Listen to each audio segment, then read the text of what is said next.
as I said a little earlier, the opportunity is always available at CEDA forums for our guests to put questions to our presenters, and that certainly is an opportunity that I will provide to you shortly.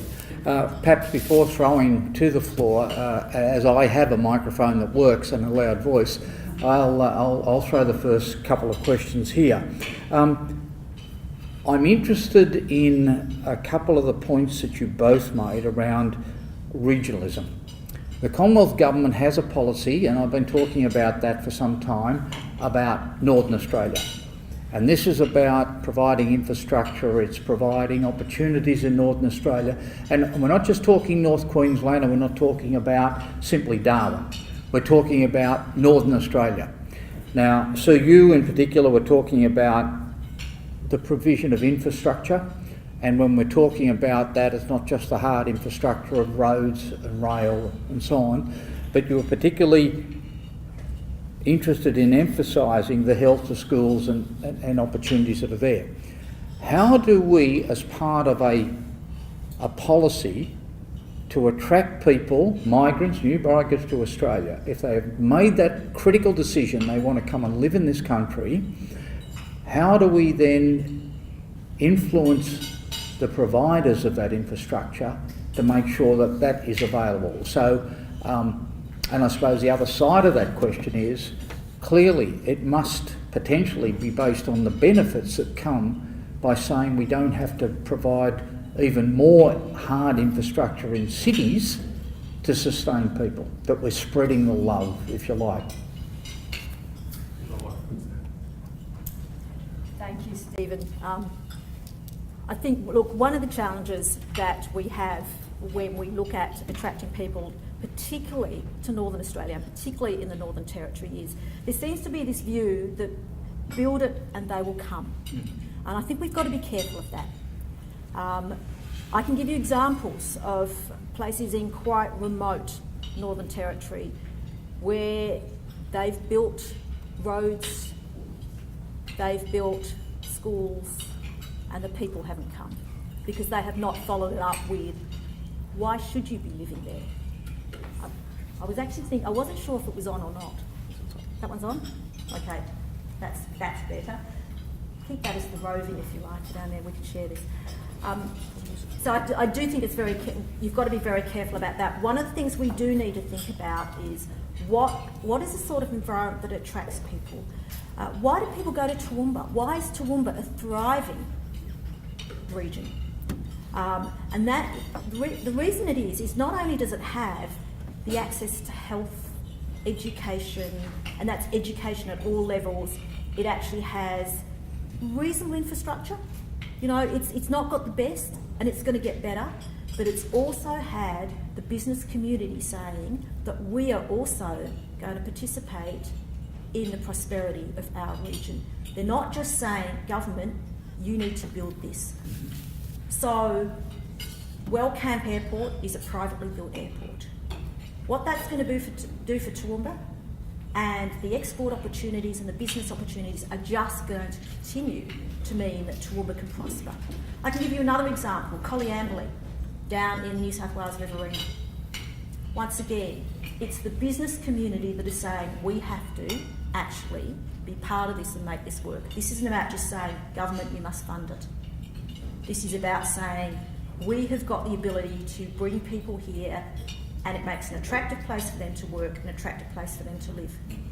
When I was at the Regional Australia Institute, we compared Goulburn and Orange. I'm sorry, this is Queensland and you might not know Goulburn and Orange, but Goulburn was a town that lived off the sheep's back and was forever looking for government handouts. And during the drought, it didn't have water. They got a huge amount of money because they lobbied and they got water security. No one knows that. No one wants to go to Goulburn because they just think of Goulburn having nowhere that's got water. Orange, on the other hand, had the Electrolux factory, it closed down. The people of Orange said, what can we do to attract people to our region? And it was the community and it was the business that said, let's turn it into a tourism attraction. It's further from Sydney than what Goulburn is, but people go to Orange and Orange is prospering.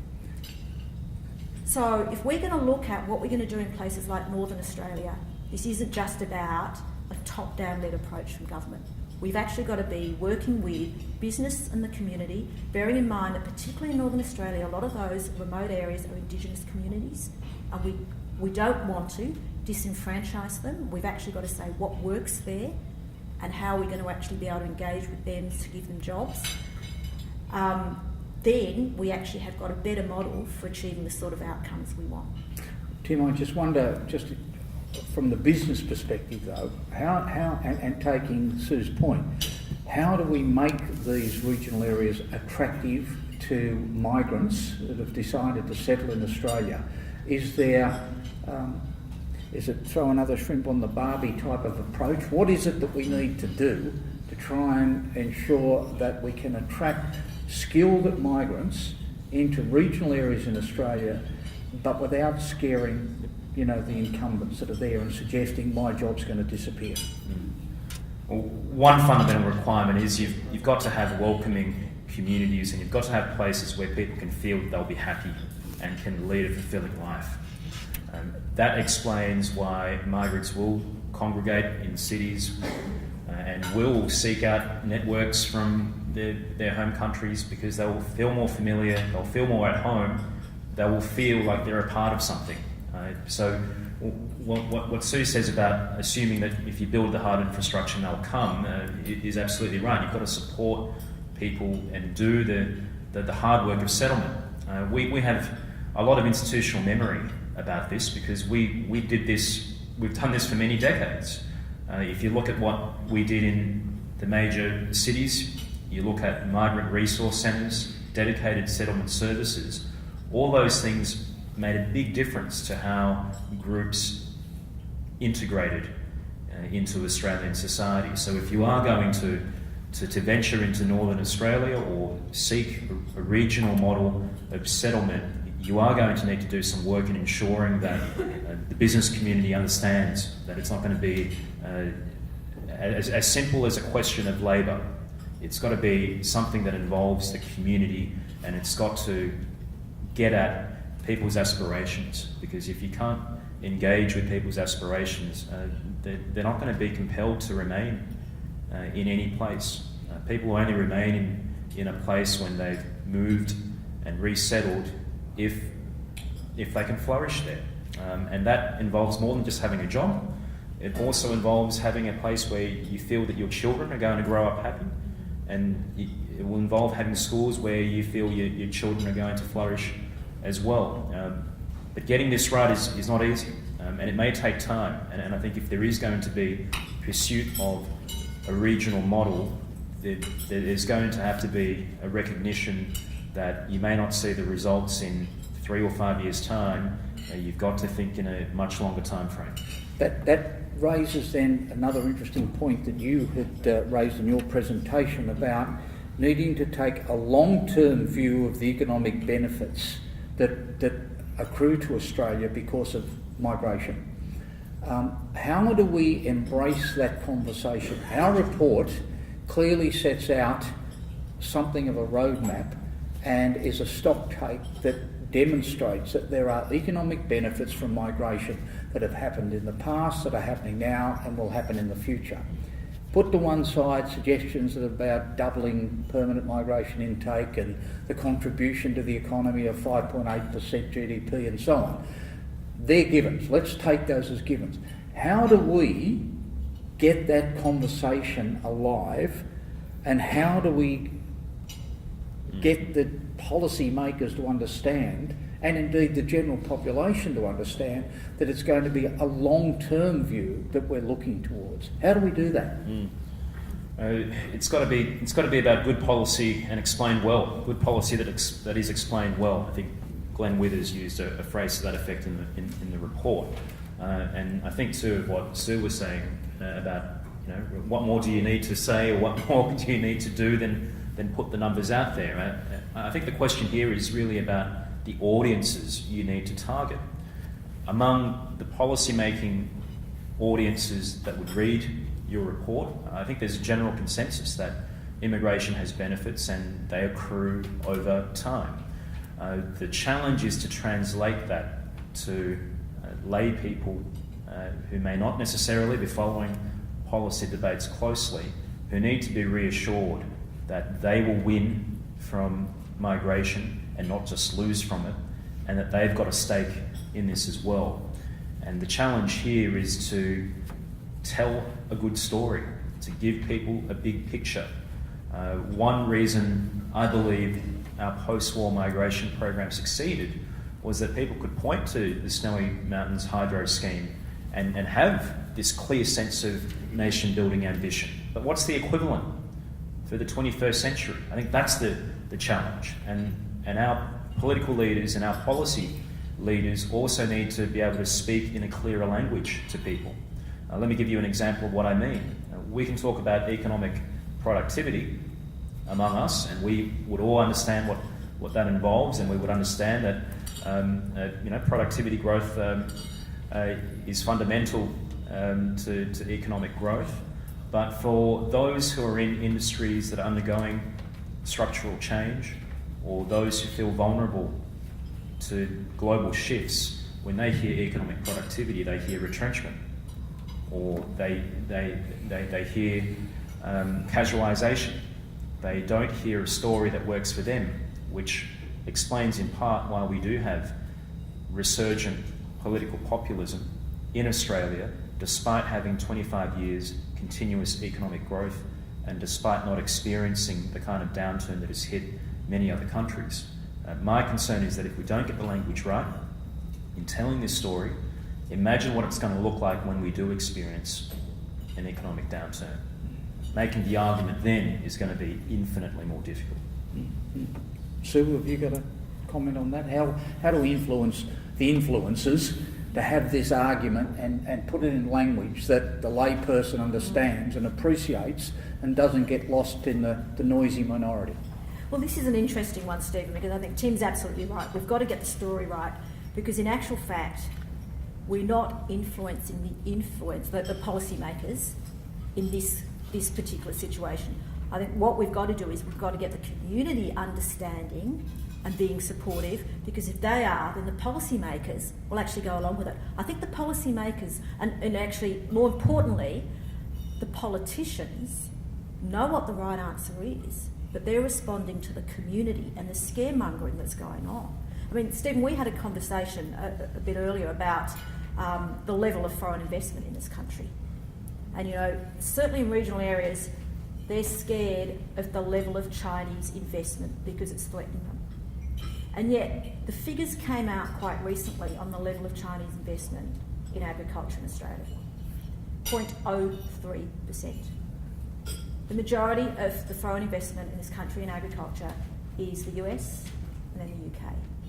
So it's how do we actually craft the story that talks about the reality, but also brings it back to the language that people understand, so we can somehow overcome the perceptions they have. Because these perceptions have built and they're growing. And that's what people are believing. And that's what the politicians are responding to. Thank you. Okay, opportunity for some questions. Please, up the back first of all. Thank you. Loud voice. Oh no, we have a microphone. Oh, you beauty. My name's Jeff Humphreys, and I'm a town planner and a research student at UQ. I'd like to strike a discordant note, I hope. Each of the speakers have talked a lot about migration in relation to regional development. 1991, 63% of Australia's population lived in 4 major metropolitan regions, namely Sydney, Melbourne, South East Queensland and Perth region. In the next 20 years to the 2011 census, 76% of the increase in population occurred in those 4 regions. In other words, disproportionate growth. The reason being that that's where the economic activity is, that's where the jobs are. So, in answer to one of the questions posed, that's what's happening in Australian society now. We're moving towards a more knowledge-based economy.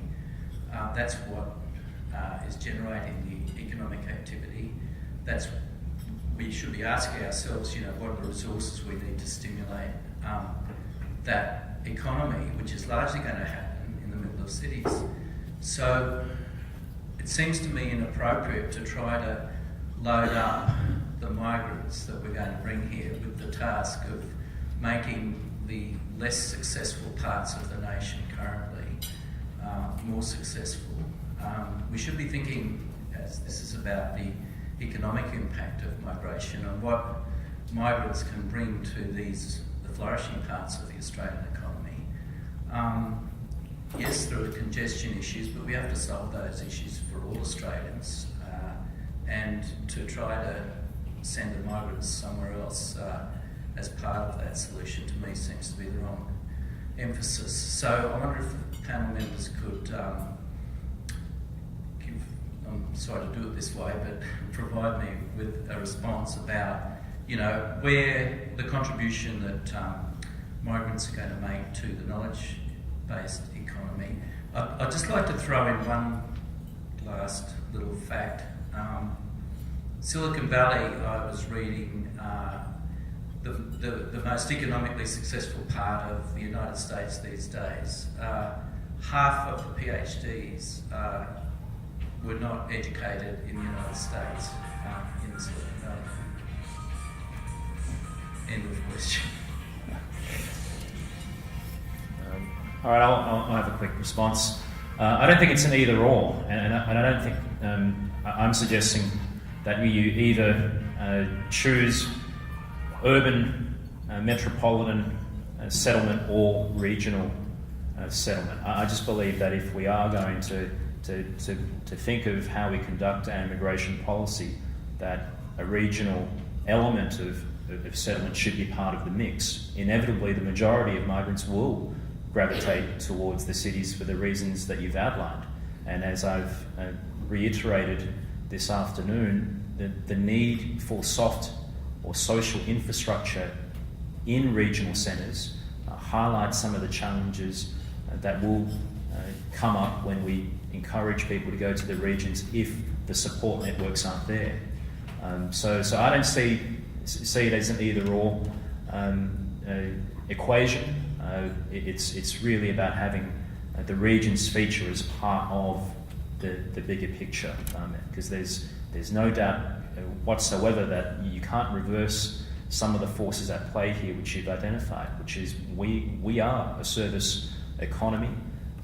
The migrants who come to Australia as skilled migrants are predominantly knowledge workers, and the suggestion on my part is not to try and buck that, it's just to ensure that there's a balance in how we approach immigration policy.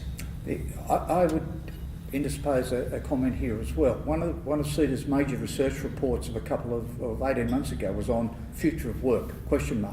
And one of the issues there was identifying the fact that it was the knowledge economy that was growing, the fourth industrial revolution and so on.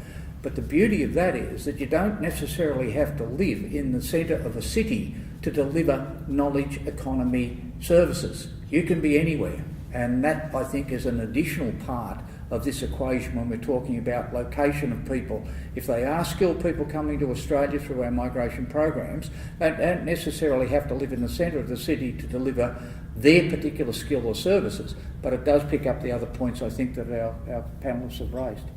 Thanks, Stephen. And look, there was no way we were saying, certainly, I wasn't, that the idea would be that you bring migrants in and you try to put them in some of those regional areas that are not flourishing, because policy levers should never be used to prop up unviable areas. The idea really is that how do we actually provide an attractive option for migrants when they come here? And when we talk about the regions, we're not just talking about remote areas. In fact, even in the research that we've done within Australia, we were seeing a real movement to the regions, primarily driven by housing affordability. And what it was doing was they were going to areas not too far from a city, but where they did have access to health and education. And the third one, which goes to your question about the knowledge economy, is they've got to have access to the internet. And if they have that, and we do see that along the eastern seaboard, you actually see almost a corridor that goes from Sunshine Coast right the way down to Victoria, with a couple of gaps of where people are looking to live, because they can have a lifestyle, still be able to work remotely. They might be close enough to the city that they might only need to be there once a week or once a fortnight. And if we're seeing that, then we've got the opportunity to deliver hubs which will not just help to bring people out of the city, but it will also be an attractive place for migrants to go as well. And housing affordability, when you look at that as being one of the key issues of the challenge of living in a city, is a real issue. Kerry Heron. Thank you. Thank you, Stephen. Congratulations to CEDA on delivering this paper. I'm sure it'll take away quite a few of my concerns. And congratulations to the two speakers on such a enlightening address. But I've just taken here, Tim said, put out a book, he quotes, "I'm not a racist, but I don't think Australians are racists, but we're culturalists. And we're a bit concerned about immigrants that might want to change our culture too quickly. I'm quite sure none of us would want the Ku Klux Klan being here, for instance. But I wonder about the numbers coming in. The population growth throughout the world is probably the greatest threat we've got to the environment. In Australia, close to home, our capacity to build hospitals, schools, roads, general infrastructure is falling behind. I believe I'm worse off in the last 10 years because of the population growth. The roads are becoming far more clogged, etc. So I challenge the idea that current levels of immigration are really what most Australians want. That perhaps wouldn't mind having a bit of a hiatus so that we could catch up with our infrastructure. But at the same time, my father's a 10-pound plumber. I'm very pleased and happy with those people with get up and go that are prepared to leave their family there, what they're familiar with, and come to Australia, and how they have enriched Australia over a great many years. I also wonder about, we've got all these backpackers coming to Australia, but all these unemployed people, why aren't we training them? Why do we need backpackers when there's so many people unemployed? And maybe we've got to somehow get them to leave their comfort zone and get out and not say, oh, we can't do that job, it's too far from home. So I'd like to have comments, please. I might tackle the first part or the first question you posed.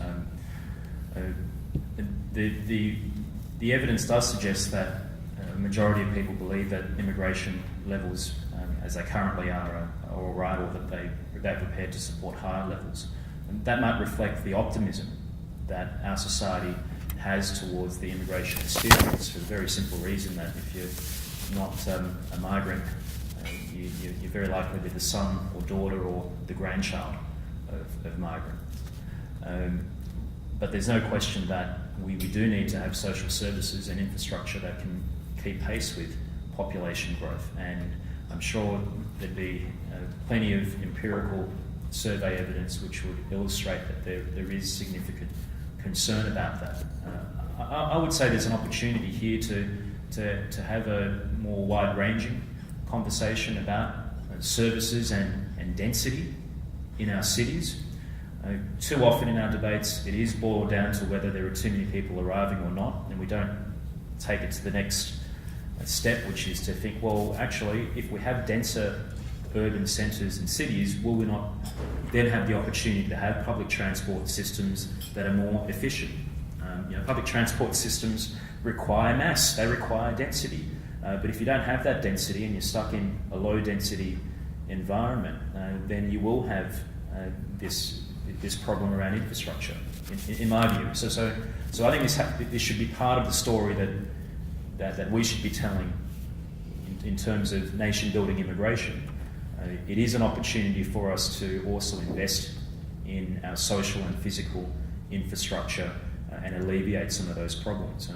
And I don't think this is mutually exclusive with the environmental part of things here as well, because if you have good public transport systems, that's going to have an impact on your carbon emissions.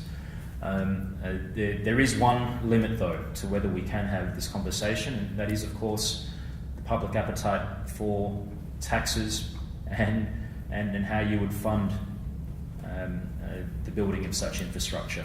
I'm not sure that we're quite at that point yet where people are prepared to recognise that they should enjoy better public services, and that in order to enjoy that, they may have to pay higher taxes. Thanks. Kerry, I'm not sure that I do agree that if we didn't have population growth and if we, halted the migration, that you would end up with better services now. And if you didn't now, you certainly would in the future. We have an ageing population.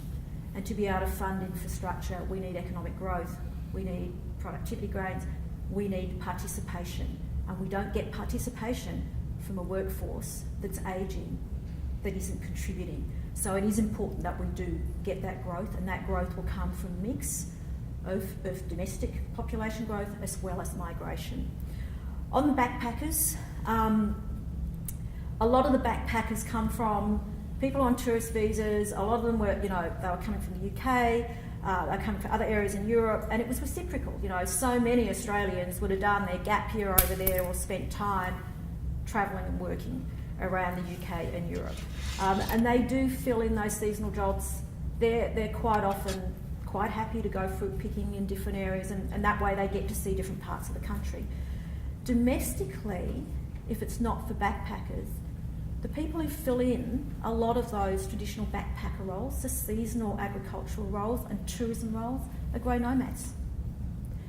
One of the challenges being, and I speak more from the ag sector rather than the tourism sector, but certainly in rural and regional Australia, they have found it really challenging, even in areas of high youth unemployment, to be able to get people to go and work in those areas. One, it's not guaranteed work, it's hard work, it's long hours, and it's not high paid.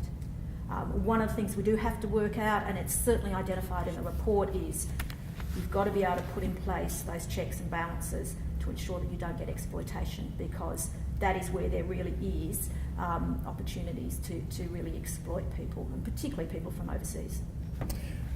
Unfortunately, we have run out of time, because CEDA's policy always is to conclude by 2 o'clock so we can get back to work and lift the productivity of this great nation. So Kyle Murphy is going to come back to the podium to formally thank our two guests and to just wrap things up. But again, to all of you, thank you for being with us. Kyle, it's all yours.